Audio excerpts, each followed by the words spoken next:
Reverence is the highest tribute a mind can pay. It is the one response a person cannot fake to themselves. You can perform admiration, fake respect, manufacture politeness, but reverence either happens in you or it does not. And when it does, it is involuntary. The way the breath catches at a thing that is genuinely greater than you expected the world to contain. Because it is the highest tribute, and because no one has an infinite supply of it. The only question that finally matters about reverence is the one that almost no one asks. Where should it go? This essay makes a narrow claim and tries to make it hard to break. It is not an argument about whether God exists. That argument is exhausted, and it was always the wrong battlefield. The claim here is about allocation. Reverence belongs to the demonstrable. Craft earns it by showing the work. Mysticism extracts it by exploiting the one fear no one escapes. And that difference between a thing earned and a thing extracted is the difference between a tribute and a con. The atheist worth being is not the man who believes in nothing. He is the man who reserves his reverence for what proved it deserved it, and refuses to be billed for his own fear. That is the spine. What follows builds it. And then, because a thesis assembled only from the cases that flatter it is not a thesis, it is a grievance, turns and argues the hardest case against itself. That mysticism built cathedrals, wrote the Mass in B minor, and carried real people through real grief. The spine survives those cases, but only if it is honest enough to let them in first. Most arguments against faith stop at the empirical objection. There is no proof. Therefore, belief is unwarranted. This is true, and it is boring. And it has never once moved a believer, because the believer was never persuaded by proof in the first place, and so cannot be dissuaded by its absence. The interesting argument lies one level up. Reverence is finite. A person has only so much of it, and what they spend on one object they cannot spend on another. This makes the direction of reverence a moral choice, not a neutral preference. Because to revere a thing is to grant it your highest tribute. And to grant that tribute to something that did nothing to earn it is to take away from something that did. Reverence misallocated is not merely a private error. It is theft from the deserving, the lap time that was actually run, the structure that actually holds, the engine that actually makes the power on the actual dyno. These earn the tribute by being real. And every unit of awe spent on the unprovable is a unit withheld from them. So the question is not, does the unprovable thing exist? The question is, what has earned the right to the scarcest thing I produce? And once the question is put that way, the answer organizes itself around a single test. Did the object demonstrate, or did it merely demand? Craft and mysticism can be told apart with a single diagnostic, and the diagnostic is the order of operations. Craft shows the work first and collects the reverence after. The cathedral stands before you revere the mason. The thesis holds under attack before you trust the argument. The car is fast on the clock before the clock earns your respect. The tribute is downstream at the demonstration. The thing paid its debt, and then, only then, presented the bill. Mysticism inverts the order. It demands the reverence first and withholds the proof permanently.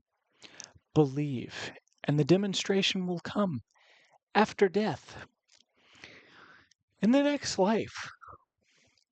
In a kingdom that arrives precisely never, on a timeline conveniently immune to verification. The tribute is collected upstream of any showing, and the showing is deferred to a horizon that recedes as you approach it. Much like a mirage. This is not a subtle difference. It is the whole difference. Anything in this world that asks for your highest tribute before it has shown you a single verifiable thing and promises the verification only on terms that can never be checked is running the structure of a confidence game, whatever its sincerity and whatever the beauty of its architecture. And the inversion is not incidental. It is load-bearing. A system that collected reverence after demonstration would be bound by the demonstration. It could fail, be tested, be falsified, lose its claim. A system that collects before demonstration and defers the proof forever is structurally unfalsifiable, which is exactly what it needs to be in order to last. The deferral is the load-bearing wall. Remove it, demand the proof now, on checkable terms, and the building comes down. That it has never once been removed in any of its 1,000 forms is not a coincidence. It is the design. Why does a structure this transparent survive every exposure? Because it is anchored to something that does not go away, the fear of the unknown. The one universal. Everyone dies. Everyone faces the void, the randomness, the catastrophe that arrives without warning and answers to no plea. Everyone has stood at the edge of an outcome they could not control and felt the specific terror of capability without agency. The knowledge that no amount of competence will reach the lever, because the lever is held by chance or by death or by something with no face to argue with. That fear is not a flaw in some people. It is the standing condition of a conscious animal that knows it will end. Mysticism is the structure that found out how to monetize that fear. It does not remove the unknown. It cannot. No one can. So it does the next thing. It gives the unknown a face, a name, a story, a will, a someone in charge. The void becomes a plan. The randomness becomes a judgment. The silence becomes a voice. And in exchange for that fabricated relief, the unbearable made bearable by being personified, it asks a price. The price is reverence, obedience, and the surrender of the one thing the frightened person still owned, their own will, handed over to whoever holds the franchise on the face. State the mechanism plainly, and it is almost mechanical. Fear of the unknown is universal and inescapable. The fear demands relief. Mysticism supplies a fabricated certainty, a face on the void. The price of the certainty is reverence and obedience. Reverence and obedience are control. The mystic does not sell truth. He never had any. He sells relief from the fear, and he collects control as payment. And because the fear regenerates every morning, the payment is due every morning, forever. It is the most durable business model ever devised, because its raw material is manufactured fresh by the customer's own nervous system at no cost to the seller. Here is the case against everything above, and it is the strong one. Not but God might be real with the thesis, which the thesis does not need to deny, but the harder thing. Mysticism has produced demonstrable craft of the highest order.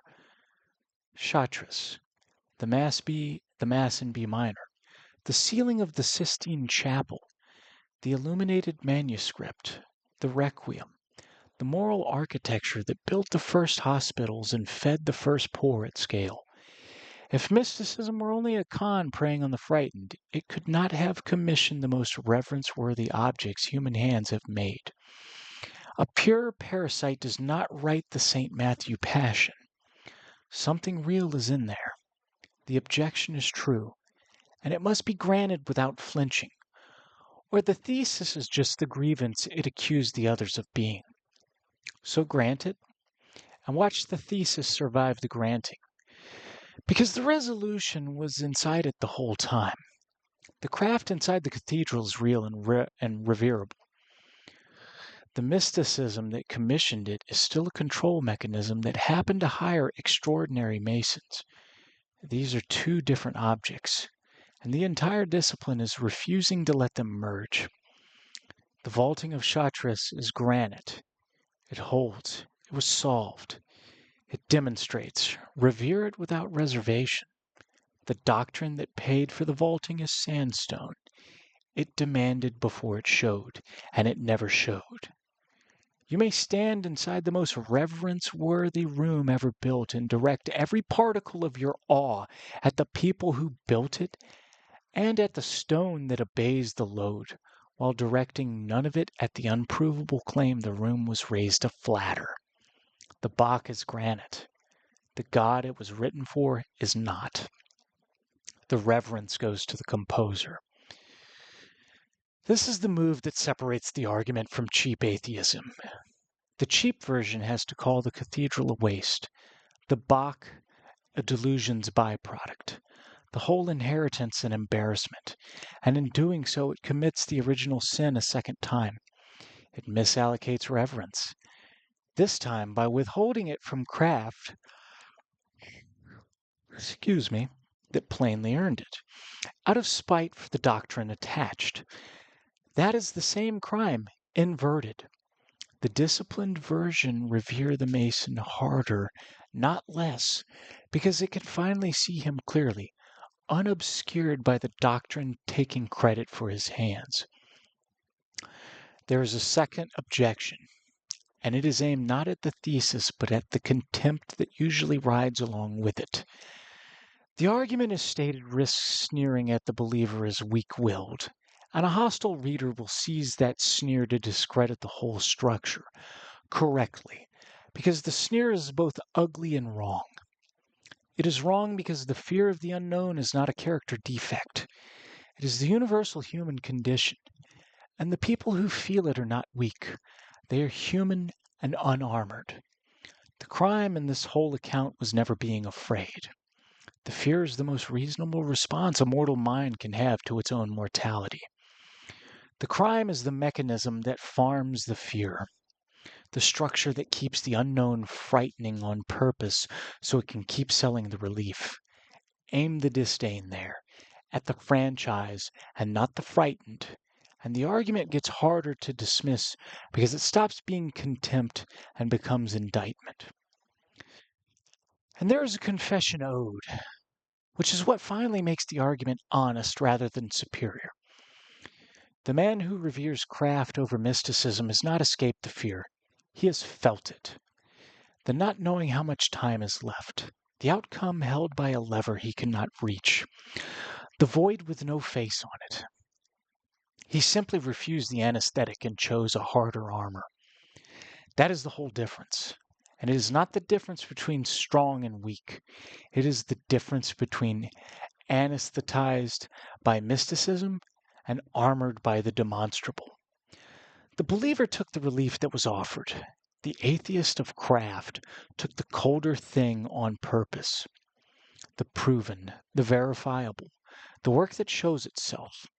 Reverence for what is real precisely because the unknown is unbearable, and the demonstrable is the only thing that does not lie to you about it. He is not standing above the frightened. He walked through the same fear and chose to carry it unanesthetized, with his reverence pointed at the things that earned it instead of the thing that would have numbed him. So return to the tribute, because the argument was always about where it goes.